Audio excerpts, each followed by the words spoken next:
జ్ఞానము, జ్ఞాపకము, నిగ్రహము.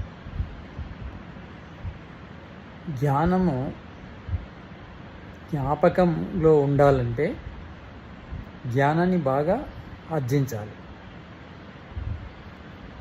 జ్ఞానాన్ని ఎప్పుడూ ఆర్జిస్తూనే ఉండాలి. జ్ఞానాన్ని ఎప్పుడు సంపాదిస్తూనే ఉండాలి. జ్ఞానాన్ని ఎప్పుడూ మననం చేస్తూనే ఉండాలి. దీనివల్ల జ్ఞాపకం ఉంటుంది. జ్ఞానాన్ని గుర్తు చేసుకోవడం వల్ల జ్ఞాపకం ఉంటుంది. జ్ఞాపకం బాగా కలిగి ఉండడం వల్ల నిగ్రహం వస్తుంది.